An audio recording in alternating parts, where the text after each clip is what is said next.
അങ്ങനെ ക്യാൻസൽ ചെയ്യപ്പെട്ട NTA net എക്സാമിന്റെ ഡേറ്റ് വരുന്ന ഓഗസ്റ്റ് 21 മുതൽ സെപ്റ്റംബർ 4 വരെ എന്നുള്ള ഡേറ്റിലാണ്. പലരുടെയും ഒരു കൺഫ്യൂഷൻ ഇനി എന്താണ് ചെയ്യേണ്ടത് എന്നുള്ളതാണ്.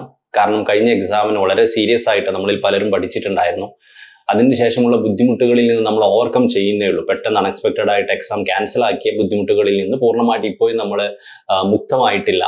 അതോടൊപ്പം തന്നെ പലർക്കും എക്സാമിന്റെ ഡേറ്റ് വന്നിട്ട് വേണം ഒന്ന് സീരിയസ് ആയിട്ട് പ്രിപ്പയർ ചെയ്യാൻ എന്നൊക്കെയായിരുന്നു കരുതിയിരുന്നത് ഇന്നലെ വരെ. പക്ഷെ ഇന്നലെ രാത്രി എക്സാമിന്റെ ഡേറ്റ് വന്നപ്പോൾ ആ പ്രതീക്ഷ പോലെ പ്രിപ്പറേഷൻ തുടങ്ങാൻ സാധിക്കുന്നില്ല. ഇനി എവിടെ നിന്നാണ് തുടങ്ങേണ്ടത് എന്നുള്ളതിനെ കുറിച്ച് ഒരു ഐഡിയ ഇല്ല എന്നുള്ളതാണ് ഞാൻ മനസ്സിലാക്കുന്നത്. സോ ബേസിക്കലി ആദ്യം തന്നെ മനസ്സിലാക്കേണ്ട ഒരു കാര്യം, നമ്മുടെ ആ ഒരു മുമ്പത്തെ എക്സാമിൽ നിന്ന് നമുക്ക് ഉണ്ടായിട്ടുള്ള ഒരു ട്രോമാറ്റിക് എക്സ്പീരിയൻസ്, ആ ബുദ്ധിമുട്ടുകളിൽ നിന്ന് ഇനീഷ്യലി നമ്മൾ ഓവർകം ചെയ്യുക എന്നുള്ളതാണ് ഏറ്റവും ഇമ്പോർട്ടൻ്റ് ആയിട്ടുള്ള ഒരു ആസ്പെക്ട്. കാരണം വി ഹാവ് ടു ക്വാളിഫൈ. നമുക്ക് നമ്മളെ സ്വപ്നങ്ങളുമായിട്ട് മുന്നോട്ട് പോവേണ്ടതുണ്ട് എന്നുള്ളത് കൊണ്ട് തന്നെ നമ്മൾ ആദ്യം അതിൽ നിന്ന് ഓവർകം ചെയ്യണം. ഓക്കെ, ഡെഫിനറ്റ്ലി അത് വളരെ ബുദ്ധിമുട്ടായിരിക്കും എന്ന് ഞാൻ മനസ്സിലാക്കുന്നു. പലർക്കും പല റേഞ്ച് ഓഫ് ഡിഫിക്കൽട്ടീസ് ഉണ്ടാവാം.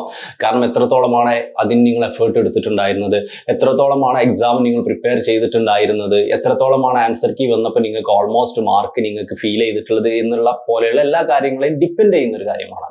ഡിപ്പെൻഡ് ചെയ്യുന്ന ഒരു കാര്യമാണ്. പക്ഷെ ഇത് ഓവർകം ചെയ്യണമെന്ന് ഞാൻ പറയാനുള്ള കാരണം എന്താണെന്ന് ചോദിച്ചാൽ, കേവലം ഒരു പേപ്പർ ലീക്കേജ് എന്നുള്ളതിനപ്പുറത്തേക്ക് തന്നെ NTA എക്സാമുമായി ബന്ധപ്പെട്ട് നമ്മൾ ഒരുപാട് ബുദ്ധിമുട്ടുകൾ അനുഭവിക്കുന്നുണ്ട്. വിശദമായിട്ട് പല വീഡിയോകളിലായിട്ട് ഞാൻ യൂട്യൂബ് ചാനൽ ഇങ്ങനെ പറഞ്ഞിട്ടുണ്ട്. ഓക്കെ, അപ്പോൾ ഇതിൽ നിന്നൊക്കെ നമുക്ക് മുക്തമാവാൻ, ഈ ഒരു പരിപാടിയിൽ നിന്ന് നമുക്ക് ഓവർകം ചെയ്യാൻ, ഈ പരിപാടി നിർത്തുക എന്നുള്ളത് നമുക്കൊരു ഓപ്ഷൻ അല്ല. കാരണം നല്ല യൂണിവേഴ്സിറ്റികളിൽ പഠിക്കുക, PhD നേടുക, അസിസ്റ്റന്റ് പ്രൊഫസർ ആവുക എന്നുള്ള നമ്മുടെ സ്വപ്നങ്ങളാണ്. പക്ഷെ എത്രയും പെട്ടെന്ന് NTA എക്സാം സിസ്റ്റത്തിൽ നിന്ന് നമ്മൾ ഓവർകം ചെയ്യുക എന്നുള്ളതാണ്. അപ്പൊ അതുകൊണ്ട് തന്നെ ഞാൻ പറയും, it's a time for all of us to breakup with NTA ബന്ധം വിച്ഛേദിക്കാനുള്ള, NTA റിലേഷൻഷിപ്പ് ബ്രേക്കപ്പ് ആവാനുള്ള സമയമാണത്. അതിന് നമുക്ക് ജസ്റ്റ് 2 മാസങ്ങളാണുള്ളത്. ഓക്കെ, 2 മാസത്തിലും കുറവ് ദിവസങ്ങളാണ് നമുക്കുള്ളത് എന്നുള്ളതാണ്. അപ്പൊ അതുകൊണ്ട് തന്നെ എന്നെ വളരെയധികം ബുദ്ധിമുട്ടിച്ചിട്ടുള്ള, എനിക്ക് വളരെയധികം ബേസിക്കലി സങ്കടങ്ങൾ തന്നിട്ടുള്ള, അല്ലെങ്കിൽ കഴിഞ്ഞ കുറച്ച് കാലങ്ങളായിട്ട് കൺഫ്യൂഷൻസ് ഉണ്ടാക്കിയിട്ടുള്ള ഒരു ബോഡിയാണ് NTA എന്നുള്ളത് കൊണ്ട് തന്നെ എത്രയും പെട്ടെന്ന് എനിക്കത് ക്വാളിഫൈ ചെയ്യേണ്ടതുണ്ട്, എത്രയും പെട്ടെന്ന് എനിക്ക് NTA ബ്രേക്കപ്പ് ചെയ്യേണ്ടത് എന്നുള്ളത് നമ്മൾ മനസ്സിലാക്കുക. എന്നിട്ട് നമ്മൾ പ്രിപ്പറേഷനുമായി മുന്നോട്ട് പോവുക. ഇനി എവിടെ നിന്നാണ് സ്റ്റാർട്ട് ചെയ്യേണ്ടതെന്ന് ചോദിച്ചാൽ, ഇത് ഏതൊരു എക്സാമിനും പെട്ടെന്നൊരു ഡേറ്റ് വരുന്ന സമയത്ത് എല്ലാവർക്കും ഉണ്ടാകുന്ന ഒരു കൺഫ്യൂഷനാണ്. പക്ഷെ ഞാൻ പറയും, നിങ്ങൾക്ക് കഴിഞ്ഞ എക്സാമിന്റെ ആൻസർ കീ നിങ്ങളിൽ പലരും നോക്കിയിട്ടുണ്ടാവും, പലരും ഒരുപക്ഷെ നോക്കിയിട്ടുണ്ടാവില്ല. പേപ്പർ 1 നോക്കിയവരുണ്ടാവും, കാരണം പേപ്പർ 2 ഒക്കെ പല ആൻസർ കീയും വന്നുകൊണ്ടേയിരിക്കുന്ന സമയമായിരുന്നു. അപ്പൊ നിങ്ങൾ എന്താണ് ചെയ്യേണ്ടതെന്ന് ചോദിച്ചാൽ ഞാൻ പറയും, നിങ്ങൾ ആ ആൻസർ കീ ഒന്ന് നോക്കണം. പേപ്പർ 1 പേപ്പർ 2 ആൻസർ കീ നോക്കണം. Most of the answer keys നിങ്ങൾക്ക് പബ്ലിക്കലി അവൈലബിൾ ആണ്, യൂട്യൂബിൽ അവൈലബിൾ ആണ്, ഇഫ് റിലീസ് ചെയ്തിട്ടുണ്ട്. ഓക്കെ, അത് എവിടെയാണ് നിങ്ങൾ വീക്ക് ഏരിയാസ് എന്നുള്ളത് നിങ്ങൾ മനസ്സിലാക്കണം. എന്നിട്ട് സ്റ്റാർട്ട് ഫ്രം ഈ സിലബസിന്റെ തൊട്ടിട്ട് തുടങ്ങുക എന്നുള്ളത് ഞാനിപ്പോൾ പറയുന്നില്ല. മറിച്ച് നിങ്ങൾ റീസെന്റ് ആയിട്ടുള്ള എക്സാമുകൾ അറ്റൻഡ് ചെയ്തിട്ടുണ്ടാവുമല്ലോ, അതായത് ക്യാൻസൽ ചെയ്യപ്പെട്ട എക്സാം, അതിന്റെ ആൻസർ കീ നോക്കുക. നിങ്ങൾക്ക് തെറ്റായിട്ടുള്ള ഉത്തരങ്ങൾ എവിടെ നിന്നാണ് വന്നിട്ടുള്ളത് എന്നുള്ള ഒരു ആസ്പെക്ട് നിങ്ങൾ ചെക്ക് ചെയ്യുക. എന്നിട്ട് നിങ്ങൾ എന്ത് ചെയ്യുക, നിങ്ങൾ ആ വീക്ക് ഏരിയാസ് ഫോക്കസ് ചെയ്തിട്ട് കൂടുതൽ നന്നായിട്ട് നിങ്ങളുടെ പ്രിപ്പറേഷൻ കണ്ടിന്യൂ ചെയ്തുകൊണ്ടേയിരിക്കുക.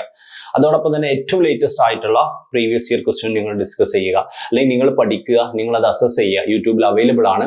അപ്പം ഇത്ര കാര്യങ്ങളാണ് ഇപ്പം ചെയ്യാനുള്ളത്. പിന്നെ എന്താണ് അടുത്തൊരു സ്റ്റേജിൽ എന്താണ് ചെയ്യേണ്ടതെന്നൊക്കെ ഉള്ളത് നമുക്ക് പിന്നീട് ഡിസ്കസ്. പക്ഷെ അതോടൊപ്പം നിങ്ങൾ മനസ്സിലാക്കുക, കഴിഞ്ഞ എക്സാം എഴുതിയ സമയത്ത് നമുക്ക് പലർക്കും തോന്നിയിട്ടുണ്ടായിരുന്നു ഒന്നുകൂടി നന്നായിട്ട് പഠിക്കാമായിരുന്നു, ഒന്നുകൂടി ഉഷാറാക്കാമായിരുന്നു എന്നൊക്കെ. അതിനുള്ള സമയമാണത്. മതിയായ സമയമുണ്ട്. ഒരേ സമയം ഒരു കാര്യം മനസ്സിലാക്കുക, ഇമ്പ്രൂവ് ചെയ്യായിരുന്നു, കുറച്ചുകൂടി നന്നായി പഠിക്കായിരുന്നു എന്നുള്ള ആളുകളെ സംബന്ധിച്ച് മതിയായ സമയമുണ്ട്. ഏകദേശം 53 ദിവസങ്ങളുണ്ട്. ഓക്കെ, നന്നായിട്ട് അടിപൊളിയായിട്ട് പഠിക്കാനുള്ള സമയമുണ്ട്. പഠിച്ച ആളുകളെ സംബന്ധിച്ച് മനസ്സിലാക്കുക, 53 ദിവസങ്ങളുണ്ട്. മതിയായി മറക്കാനുള്ള സമയമുണ്ട്. അപ്പൊ നമ്മൾ ചെറുതായിട്ടുള്ള രീതിയിലെങ്കിലും എല്ലാ ദിവസങ്ങളും റിവൈസ് ചെയ്യുന്നുണ്ട് എന്നുള്ളതും ഇവിടെ വളരെ ഇമ്പോർട്ടൻ്റ് ആയിട്ടുള്ള, വളരെ ക്രൂഷ്യൽ ആയിട്ടുള്ള ഒരു കാര്യമാണ് എന്നുള്ളത് കൂടി നിങ്ങൾ മനസ്സിലാക്കുക. അപ്പോൾ മനസ്സിലാക്കുക, നമ്മളെല്ലാവരും ഫുൾ ഫ്ലെഡ്ജ്ഡ് പ്രിപ്പയർ ചെയ്യാൻ പോവുകയാണ്. കൂടുതൽ എക്സാമുമായി ബന്ധപ്പെട്ട ഗൈഡൻസ് എല്ലാം ഞാൻ ഈ യൂട്യൂബ് ചാനൽ, അനീസ് പ്രതി എന്നുള്ള യൂട്യൂബ് ചാനൽ ഞാൻ പ്രൊവൈഡ് ചെയ്യാം. നിങ്ങൾ സബ്സ്ക്രൈബ് ചെയ്തിട്ടുണ്ട് എന്ന് ഉറപ്പുവരുത്തുക, ഷെയർ ചെയ്യുക.